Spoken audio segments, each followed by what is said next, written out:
Welcome to Story Vault, home to the classic stories and tales that have captivated generation after generation. In this entry, we have a story of Winnie the Pooh. Be sure to like and subscribe as well as turn on notifications so you don't miss any of our future videos. With that said, let's begin. Winnie the Pooh, in which we are introduced to Winnie the Pooh and some bees, and the stories begin. By A. Milne. Here is Edward Bear, coming downstairs now, bump, bump, bump, on the back of his head, behind Christopher Robin. It is, as far as he knows, the only way of coming downstairs, but sometimes he feels that there really is another way, if only he could stop bumping for a moment and think of it. And then he feels that perhaps there isn't. Anyhow, here he is at the bottom, and ready to be introduced to you.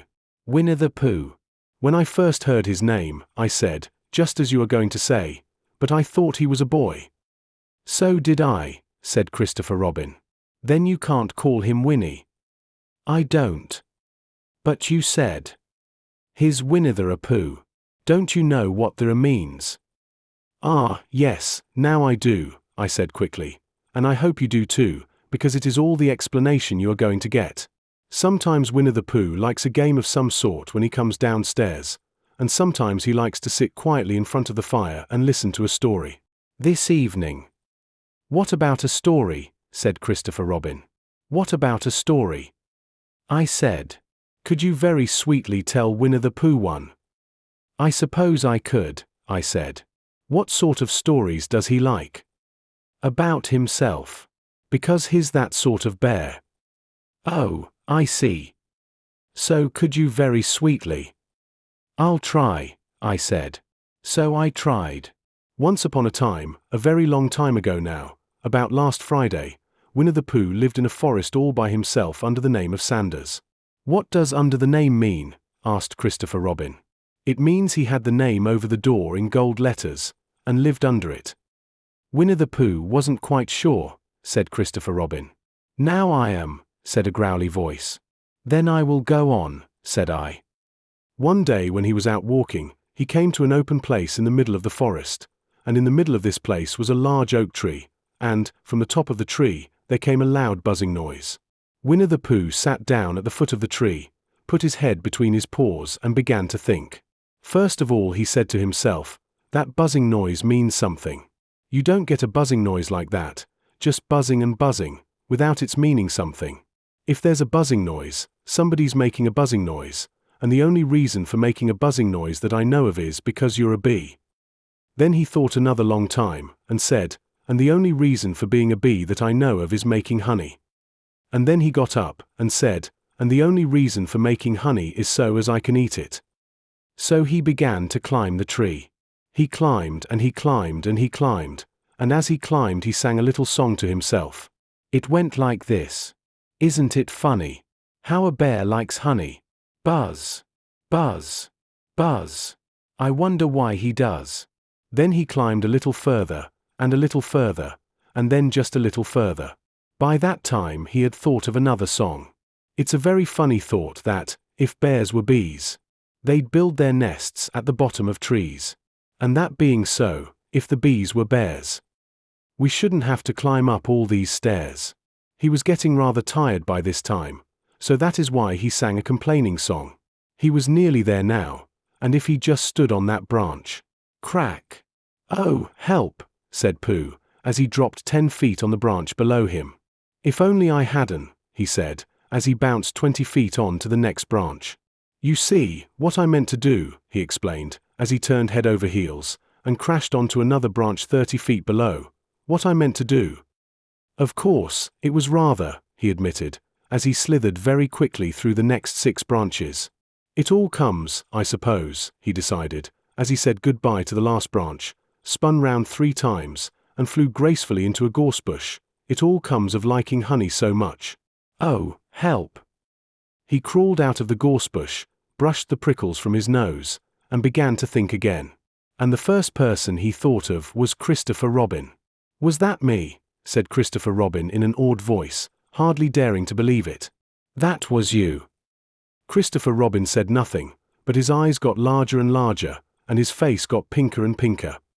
So Winnie the Pooh went round to his friend Christopher Robin, who lived behind a green door in another part of the forest. "Good morning, Christopher Robin," he said. "Good morning, Winnie the Pooh," said you. "I wonder if you've got such a thing as a balloon about you." "A balloon?" "Yes, I just said to myself coming along, I wonder if Christopher Robin has such a thing as a balloon about him. I just said it to myself, thinking of balloons, and wondering." "What do you want a balloon for?" you said. Winnie the Pooh looked round to see that nobody was listening, put his paw to his mouth, and said in a deep whisper, "Honey." "But you don't get honey with balloons." "I do," said Pooh. "Well, it just happened that you had been to a party the day before at the house of your friend Piglet, and you had balloons at the party. You had had a big green balloon, and one of Rabbit's relations had had a big blue one, and had left it behind, being really too young to go to a party at all, and so you had brought the green one and the blue one home with you. Which one would you like?" you asked Pooh. He put his head between his paws and thought very carefully. "It's like this," he said. "When you go after honey with a balloon, the great thing is not to let the bees know you're coming. Now, if you have a green balloon, they might think you were only part of the tree, and not notice you, and, if you have a blue balloon, they might think you were only part of the sky, and not notice you, and the question is, which is most likely?"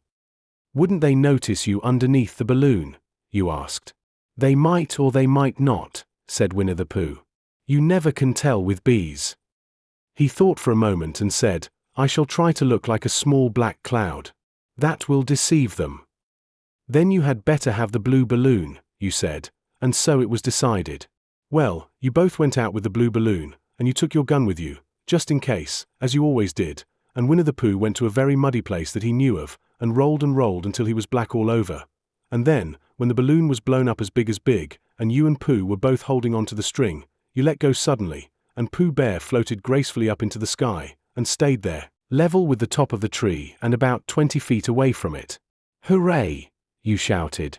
"Isn't that fine?" shouted Winnie the Pooh down to you. "What do I look like?" "You look like a bear holding on to a balloon," you said. "Not," said Pooh anxiously, "not like a small black cloud in a blue sky." "Not very much." "Ah, well, perhaps from up here it looks different. And, as I say, you never can tell with bees." There was no wind to blow him nearer to the tree, so there he stayed. He could see the honey, he could smell the honey, but he couldn't quite reach the honey. After a little while he called down to you. "Christopher Robin," he said in a loud whisper. "Hello. I think the bees suspect something." "What sort of thing?"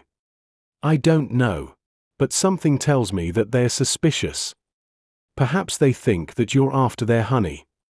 "It may be that. You never can tell with bees." There was another little silence, and then he called down to you again. "Christopher Robin." "Yes." "Have you an umbrella in your house?" "I think so." "I wish you would bring it out here, and walk up and down with it, and look up at me every now and then, and say, 'Tut-tut, it looks like rain.' I think, if you did that, it would help the deception which we are practicing on these bees."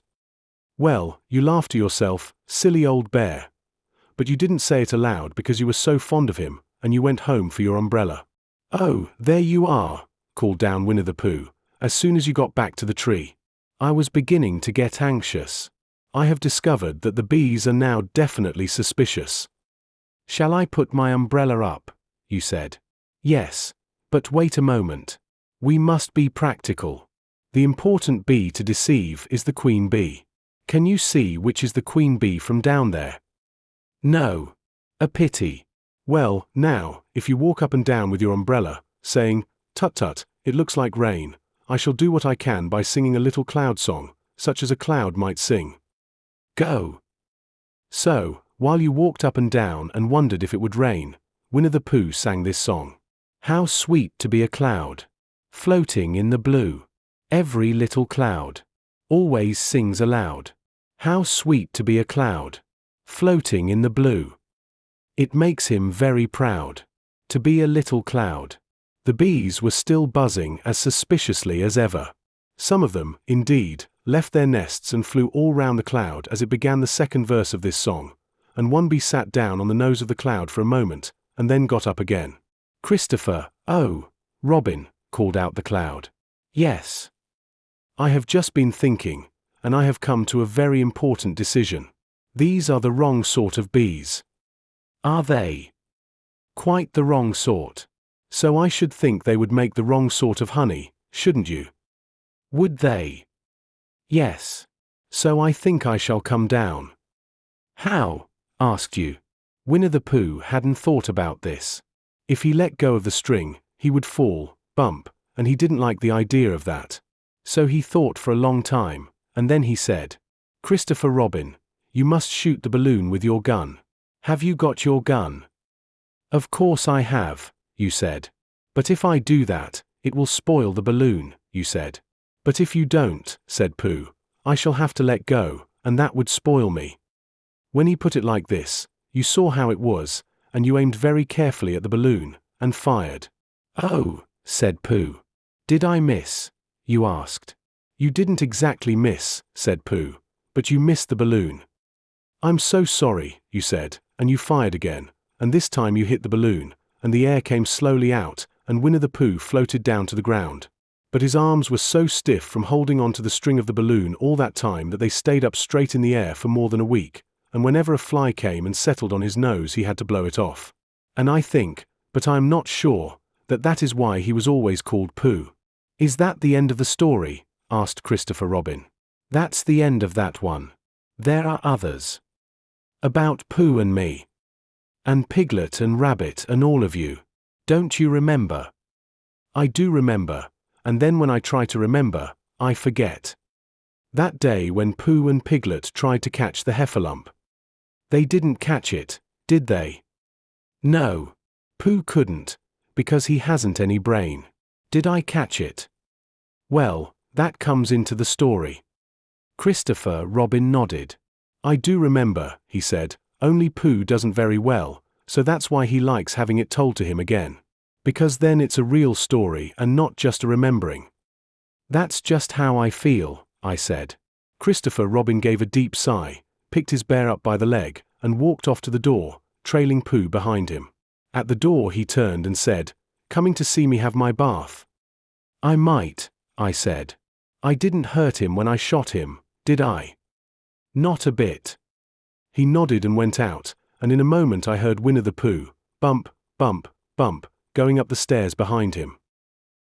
Thank you for listening. Share our videos with a reader or listener you love and don't forget to subscribe. See you soon.